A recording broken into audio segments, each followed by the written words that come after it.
Olha, a gente vai trazer agora bastidor sobre ainda essa mega operação hoje no Rio de Janeiro contra a Refit, Ricardo Magro, empresário do setor de combustíveis, e o governador do Rio, Cláudio Castro, agora ex-governador. Eu conversei também com integrantes do Ministério da Fazenda para entender como o assunto bateu por lá, já que era um assunto acompanhado pela gestão de Fernando Haddad. Um desdobramento natural, me disseram, essa operação de sexta contra a Refit e Cláudio Castro. Isso porque a avaliação é de que já havia uma atenção especial a esse assunto já há meses, ainda com o comando do Ministério da Fazenda com Fernando Haddad. No governo, o caso Refit era tratado na gestão de Haddad e continua sendo agora, porque Lula tem falado cada vez mais sobre isso, como uma prioridade desde que em 2025 passou-se a defender publicamente medidas mais duras de combate à sonegação fiscal e à lavagem de dinheiro no mercado de combustíveis. A estratégia ganhou uma dimensão internacional depois da declaração de Fernando Haddad sobre a necessidade de cooperação com os Estados Unidos, foi no ano passado, para rastrear recursos e empresas ligadas ao grupo Refit. O então ministro da Fazenda chegou a dizer que organizações investigadas utilizavam empresas e fundos sediados em Delaware, nos Estados Unidos, para movimentações financeiras suspeitas e evasão de divisas. Nessa ocasião, o ministro disse ter levado o assunto ao presidente Lula e defendido já uma articulação com autoridades americanas para aprofundar as investigações, algo que vem sendo feito do ano passado para cá. Ele recebeu representantes diplomáticos dos Estados Unidos e discutiu, Fernando Haddad ainda, mecanismos de cooperação internacional relacionados às apurações envolvendo a Refit e Ricardo Magro. Essa ofensiva de Haddad ocorreu em paralelo ao avanço de operações nos estados e também a nível federal contra o conglomerado no setor de combustíveis.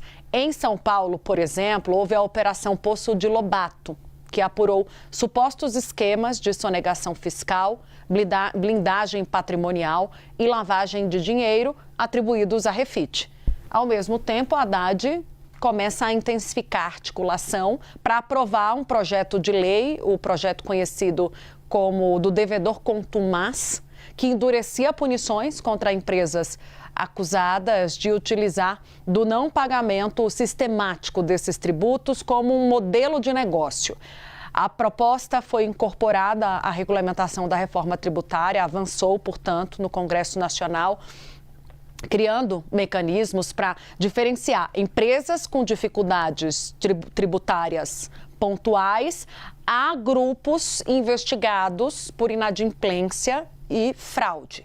A nova legislação passou a permitir que União, estados e órgãos reguladores adotem medidas mais duras contra empresas classificadas como devedoras contumazes, incluindo regimes especiais para fiscalização, controle e a emissão de notas fiscais, além da suspensão de benefícios tributários e restrição para o funcionamento em casos considerados mais graves.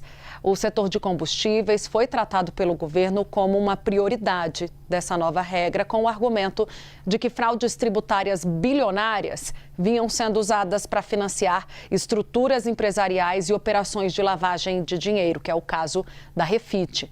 A PF investiga suspeitas de fraude fiscal, lavagem, evasão, ocultação patrimonial envolvendo empresas ligadas ao grupo Refit. Ricardo Magro, que vive nos Estados Unidos já há 10 anos aproximadamente, passou a ser considerado uma peça-chave nas articulações de cooperação internacional discutidas pelo governo brasileiro. Recentemente, Gustavo Uribe, muito recentemente, porque foi agora, nessa última reunião com o Trump, o presidente Lula levou o assunto para a mesa. Ele não cita Ricardo Magro, acho que nas manifestações que a gente vai trazer nominalmente, mas a gente sabe que ele está falando de Ricardo Magro quando pede que Donald Trump trabalhe, atue com mais rigor em relação a esses brasileiros que estão nos Estados Unidos cumprindo regras locais. O sujeito que deve o que ele deve para o horário público, ou seja, os efeitos são muito fortes, porque quem sonega imposto, no final do dia, está diminuindo recursos para a saúde, para a educação, para serviços básicos da população. Então tem muita gente que minimiza, não, é porque tem muito imposto, eu vou sonegar. Não, meu querido, tem muito imposto, aí você reclama e vota num candidato que você acha que vai baixar os impostos. Mas sonegar impostos não dá, é um crime para a população mais pobre que precisa dos recursos públicos. Ricardo Magro é figurinha tarimbada em todas as investigações. Ele está sempre ligado, principalmente, a processos de lavagem de dinheiro, inclusive de facções criminosas, primeiro Comando da Capital e Comando Vermelho. E a atuação dele, junto a Cláudio Castro agora, mostra que ele tinha muitos tentáculos na política e até no Poder Judiciário, porque ele é investigado por subornar juízes. É um estratagema muito parecido com o do Daniel Vorcaro. Só que o Magro está mais ligado à direita. À direita e ao centrão. Daniel Vorcaro estava ligado a todos os lados, né? Ele pagava propina para Deus e o mundo para financiar e para interferir na direita e na esquerda. Mas Magro tinha mais essa atuação com o centrão, de fato, e com a direita.